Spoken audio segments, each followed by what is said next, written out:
honestly, Sani, to me, it's a disgrace. I mean, for people to behave the way they are behaving. So it means that all the years of saying we are for democracy, we are Nadeco, it was all pretense, it was all fake. And all the claims that we are fighting for true federalism and so on, it's all fake again. Yeah, because this government is trying to centralize everything instead of devolving power to the lower levels. But the sum total of this is that we are facing an evil of such a large proportion in the history of this country that if we don't all come together and end this Tinubu administration by 2027, Tinubu will try to be our Kolbia. He will be president for life. All the signs are there. This is how Kolbia is started. Yes, yeah. All the signs are there. So we don't have a choice. And you are our leader. You have done this fight. You have fought the military. You have experience in democratic governance. And when you and Obasanjo are in charge of this country, no one has been imprisoned because he has different political views. Absolutely not.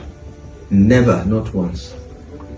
Even President Buhari, with his military background, never did that. And here we are facing full-fledged civilians.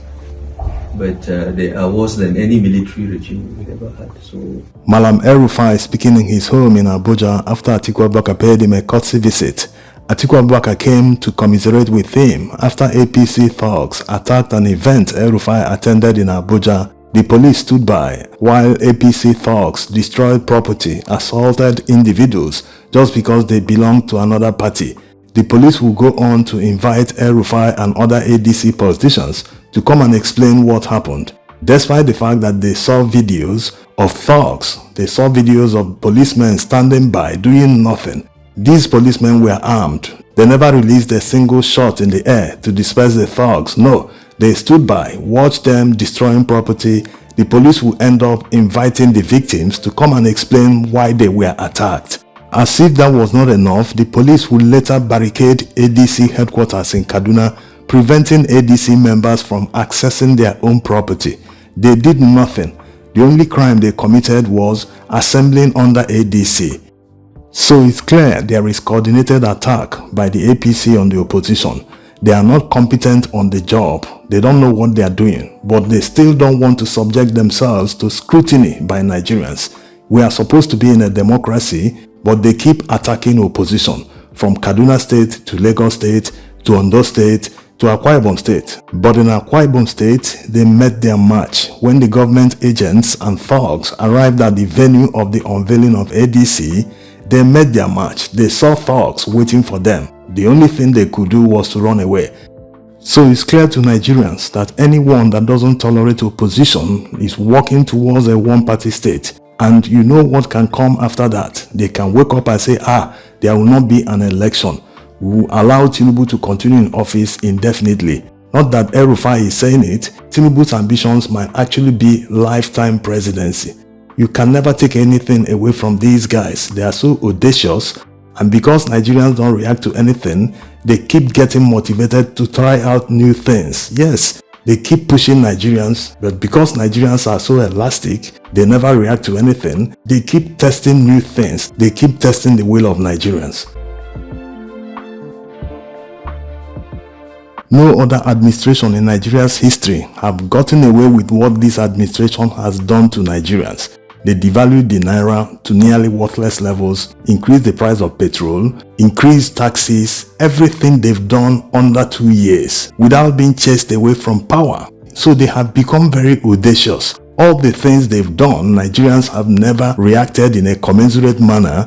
That's a huge motivation. They will keep trying new things until they push Nigerians to the precipice. That precipice might even not be achieved because Nigerians don't react to anything. When he declares himself lifetime president, maybe people wouldn't even come out to protest. Some will be asking political leaders to lead the protest, as if political leaders cannot leave this country and go and live in other countries. Yes, when people who are suffering, who are at the bottom of the bottom, who are at the receiving end of all these policies, these are the people that are supposed to lead the protest and say, no, enough is enough. We are tired of suffering. There's no need running away from dying when we are already dead. Yes, that's the reality. Someone that is already down at the bottom fears no fall. Where is it going to fall to? It is when you are up there that you are afraid of falling, because you already know that there's nothing worse in this life than living a wealthy life, and from that grace you fall to grass. The greatest lie ever told in Nigeria's political history is that Tinubu is a Democrat. No, he's more closer to a military dictator than a Democrat. And not everything his foot soldiers do, all APC foot soldiers and thugs, must have his blessing. No, that's not how it works. But it also shows a failure of leadership. The fish starts to rot from the head. So when you have a bad leader who doesn't give a damn, who is more interested in his political ambitions, then you can expect anything to happen. So if you have a good leader, he will always call his people to order. He can't continue pretending that he doesn't know what is happening, especially all the attacks going on. Rufai's ADC meeting was attacked in Kaduna. He can't pretend not to know that. Badeboros Vival's ADC declaration was also attacked in Lagos multiple times. He had to change venues in order to outsmart them. He can't also pretend not to know that. Ondo State ADC declaration was also attacked by APC thugs. There are many incidents, so he cannot continue pretending that he doesn't see all this. Yes, it does not make any sense. They're only deceiving themselves. Nigerians are not deceived. Why is he in charge? He's always briefed about everything by the security agencies. Every morning he gets his security briefing. He can't pretend he doesn't know all this, except he's not in charge. But who else should be in charge when he is the leader? So this is a failure of leadership. Not saying anything about something that happened in Nigeria is already an indictment. Yes, they always see many things from the political lens. Take for instance all the people that were massacred in the Northeast the past few days. How can the government not release even a single statement condemning it? Doesn't make any sense. Why they don't always release statements is that because they see it that it is a self-indictment, that if they announce this or release a statement concerning this, Nigerians will see, you are not working, so there's insecurity, people are dying and all that. So they pretend as if they don't see all this. They never release a statement so as to feel that, maybe nothing happened. That's why even legacy media in Nigeria don't report on all this. Maybe they've been bought by the government. No one officially acknowledges all these killings. You only get to know them on social media. If you are active on social media, sometimes you see videos, you see mass graves, many things. So this is complete failure of leadership. You must hold yourself accountable before others will hold you accountable. That's how it works. Have you ever seen in foreign countries where 10 people or 100 people were killed and the government doesn't make any announcement? It's only in Nigeria that it happens.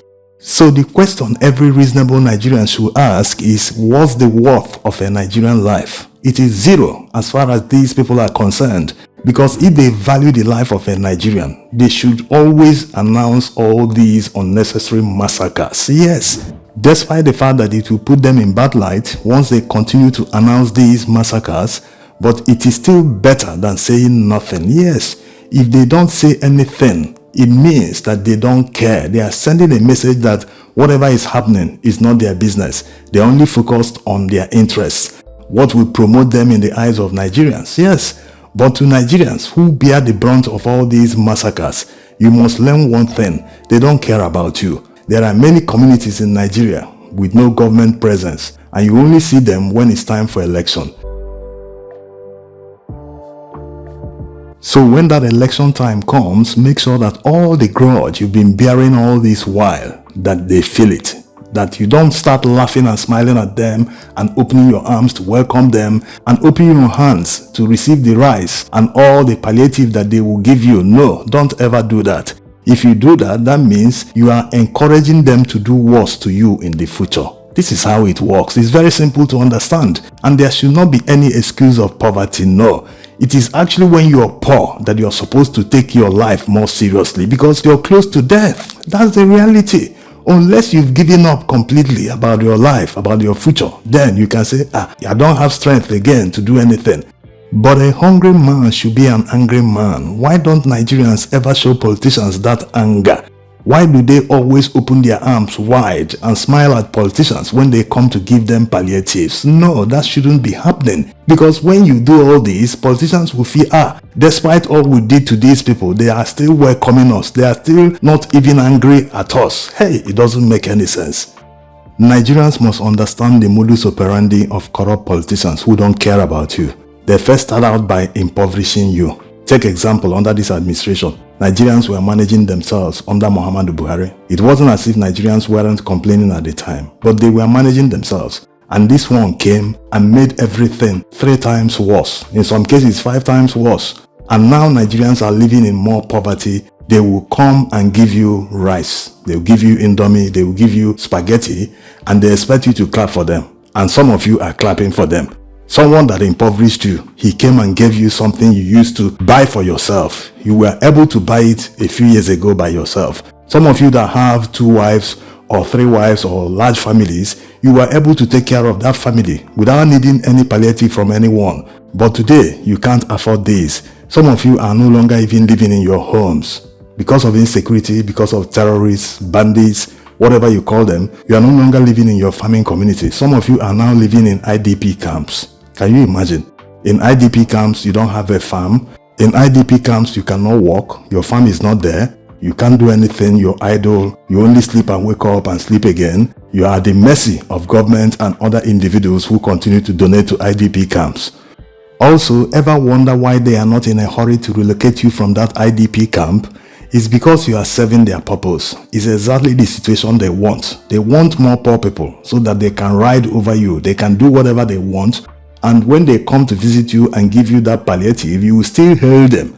The people that continue to impoverish you will hail them because they brought 1 bag of rice or maybe a carton of spaghetti. So these are the issues.